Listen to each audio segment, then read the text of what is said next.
तो आज हम लोग पढ़ने जा रहे हैं क्लास मतलब यूपी पॉलिटेक्निक का 3rd चैप्टर बॉटनी का पढ़ने जा रहे हैं हम लोग। उसकी एक्सरसाइज हम लोग पढ़ेंगे और 2nd चैप्टर तक की एक्सरसाइज हम लोगों ने पढ़ ली थी जेनेटिक्स की। आज हम लोग पढ़ने जा रहे हैं 3rd चैप्टर की। 3rd चैप्टर है वनस्पति जगत का वर्गीकरण, classification of plant kingdom. Classification of plant kingdom ये 3rd चैप्टर है। इसकी आज हम लोग एक्सरसाइज पढ़ेंगे, इसके जो मल्टीपल चॉइस होते हैं उसको पढ़ेंगे और देखेंगे कि किस टाइप से हम लोग के पेपर में क्वेश्चंस आते हैं या पुटअप होते हैं। ठीक है, तो किस टाइप से हम लोग के क्वेश्चंस आते हैं और पुटअप होते हैं ये हम लोग पढ़ेंगे। चलिए पढ़ते हैं। अभ्यास प्रश्न हम लोग आते हैं, अभ्यास प्रश्न को पढ़ते हैं, एक्सरसाइज होती है। और किस समूह, अब पहला क्वेश्चन दे रखा है किस समूह के सदस्यों के लिए, जो किस समूह मतलब जो एक ग्रुप है, जो हम लोग वर्गीकरण पढ़ना है तो वर्गीकरण किस में होता है, ग्रुप्स में होता है। तो किस समूह के सदस्यों के लिए और मतलब कि किस जो वर्ग है उसमें जो सदस्य हैं उनके लिए स्वतंत्र जल की उपस्थिति अनिवार्य होती है। स्वतंत्र रूप से जो जल की उपस्थिति होती है वो अनिवार्य होती है। तो इसमें पहला ऑप्शन दे रखा है शैवाल, मासेस तथा फर्न। शैवाल, मासेस तथा अनावृत बीजी, मासेस, फर्न तथा अनावृत बीजी, केवल शैवाल तथा अनावृत बीजी, आवृत बीजी। तो सब लोग जानते हैं जो काई होती है और ये सब शैवाल हो गए और जैसा मासेस होगा, फर्न जो हो गई, फर्न होती नहीं है, तो उन सब में जो है स्वतंत्र रूप से जल की उपस्थिति अनिवार्य होती है।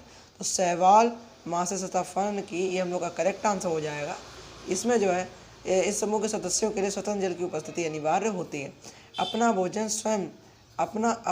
भोजन स्वयं निर्मित कर सकने वाले पौधे कहलाते हैं। अपना भोजन तो स्वयं निर्मित कर लेते हैं वो पौधे क्या कहलाते हैं, स्वपोषी। ठीक है। और तीसरा, जटिल बहुकोशिकीय अवस्था पाई जाती है। जो जटिल बहुकोशिकीय अवस्था होती है वो कहाँ पाई जाती है, प्लांटी कवक तथा एनिमेलिया में। प्लांटी कवक तथा एनिमेलिया में जटिल बहुकोशिकीय अवस्था पाई जाती है। क्या पाई जाती है, जटिल बहुकोशिकीय अवस्था पाई जाती है। चौथा है युगलीना। युगलीना को किस जगत में रखा जाता है, जो युगलीना है उसको किस जगत में रखा जाता है, वो हो गया तो जो प्रोटिस्टा जगत होता है उसमें युगलीना को रखा जाता है। किसमें रखा जाता है, प्रोटिस्टा जो हो गया, युगलीना जो प्रोटिस्टा एक जगत होता है उसमें युगलीना को रखा जाता है।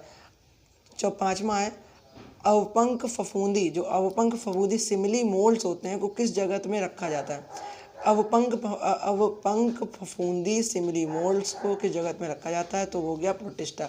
इसको भी हम लोग को प्रोटिस्टा के अंदर ही रखा जाता है। अवपंक फफूंदी को भी प्रोटिस्टा के अंदर ही रखा जाता है। अधिकांश एक कोशिकीय जीवधारियों को किसके अंतर्गत रखा जाता है, अधिकांश जो एक कोशिकीय जीवधारी हैं उनको किसके अंदर रखा जाता है, मोनेरा तथा प्रोटिस्टा। मोनेरा तथा प्रोटिस्टा में एक कोशिकीय जीवधारियों को रखा जाता है। ठीक है, उसके अंतर्गत रखा जाता है।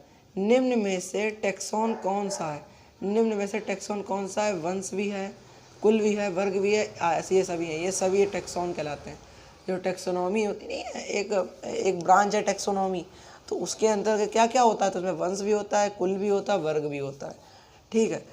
और अब 8वां है कि विकासशील वर्गीकरण पद्धति को क्या कहते हैं।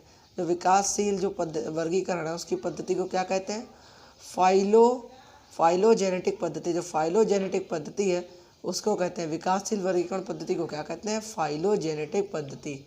फाइलोजेनेटिक पद्धति कहते हैं, विकासशील वर्गीकरण पद्धति को फाइलोजेनेटिक पद्धति कहते हैं। और ये प्राणी सम, जो प्राणी सम होते हैं, होलोजोइक प्रकार का पोषण पाया जाता है। जो प्राणी सम होलोजोइक जो होते हैं प्रकार का पोषण जो है वो पाया जाता है, कहाँ पाया, प्रोटोजुआ तथा जंतुओं में। प्राणी सम प्रकार का पोषण किसमें पाया जाता है, प्रोटोजुआ में पाया जाता है तथा जंतुओं में पाया जाता है। ठीक है।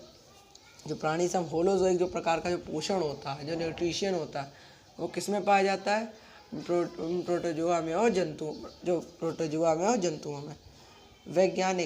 वैज्ञानिक जिसने शब्द प्रोटिस्टा प्रस्तावित किया, जिसके अंतर्गत एक कोशिकीय पौधे तथा जंतुओं के समान जीव पाए जाते हैं, E.F. हैकेल ने प्रोटिस्टा को प्रस्तावित किया था इसके जीव विज्ञान के अंतर्गत की शाखा में। और एक कोशिकीय पौधे तथा जंतुओं के समान जीव पाए जाते हैं जिसके ये अंतर्गत जो एक कोशिकीय पौधों के जंतु समाज पाए जाते हैं वो कहा EF हैकल, जो EF हैकल थे उन्होंने ही प्रोटिस्टा का सबसे पहले क्या करा था, प्रस्तावित किया था उसका नाम।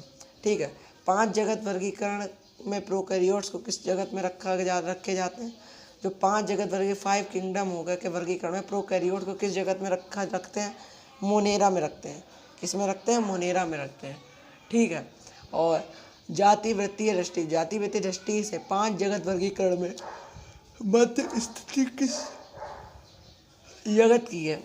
जाति वृत्तीय दृष्टि से 5 जगत वर्गीकरण में मध्य स्थिति किस जगत की है? प्लांटे की है। जो जाति वृत्तीय दृष्टि से, अब एक जाति वृत्तीय की दृष्टि से देख लेते हैं तो 5 जगत वर्गीकरण के मध्य स्थिति किस जगत की है? तो प्लांटे की होती है। जो मध्य जगत की स्थिति होती है प्लांटे की होती है। ठीक है, अगला क्वेश्चन,